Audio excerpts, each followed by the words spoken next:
My name's Dave Fuller.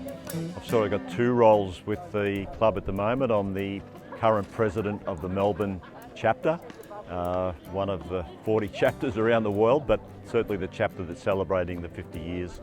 And I'm also on the international executive and serve with Sean as vice president.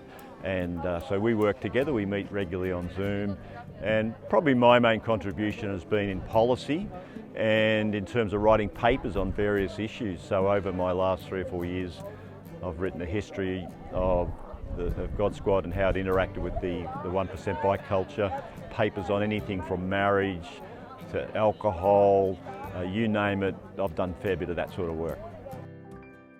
God Squad is a Christian motorcycle club that really was founded in that sort of hippie movement of the late 60s, early 70s, and it was one of those Christian expressions. There was historically what was called the Jesus movement.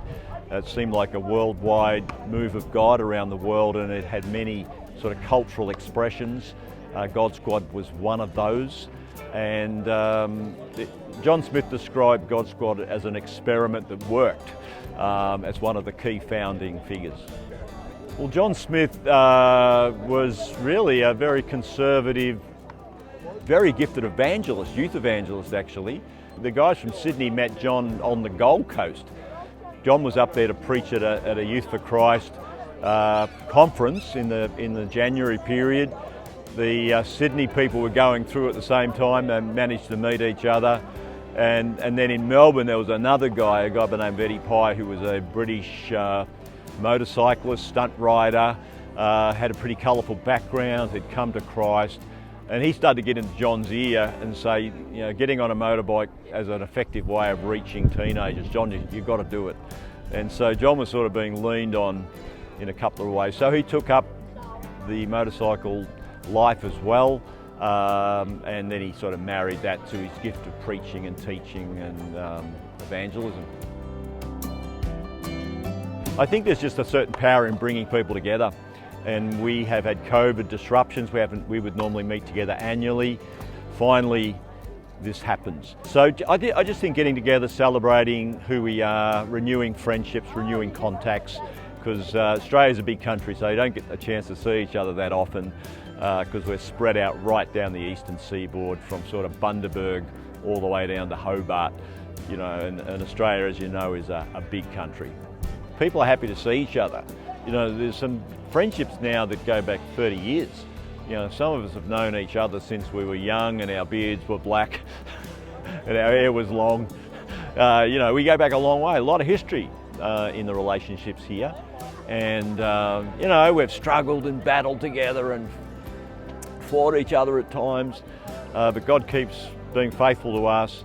And heck, some of the most committed disciples I know are here this weekend, who have really laid it on the line and recognise the danger of riding motorbikes. Occasionally guys die, and that's happened to us. And it's a reminder that we're not spared the sufferings of life as followers of Jesus. The gospel doesn't promise that we won't suffer. In fact, I think I could argue biblically the contrary, that, you know, that all who live a godly life in Christ Jesus, as in the letter to the Philippians, will suffer something. So we recognise that. But the accident and all that followed, I think, just brought us together in a very, very powerful way. And out of this tragedy, I think God will bring something very special, actually. We're seeing something of that already, but I think as we reflect on it over the years, this death will not be in vain, as the scriptures tell us, and something beautiful will emerge despite the deep sadness that many of us are feeling.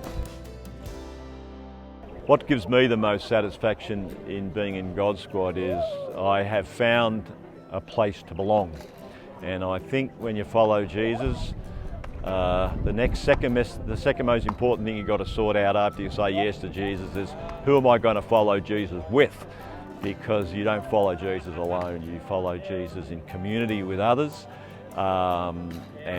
This is the community God has led me to be a part of, and I hope to be part of it until there's no more breath left in the body. Amen.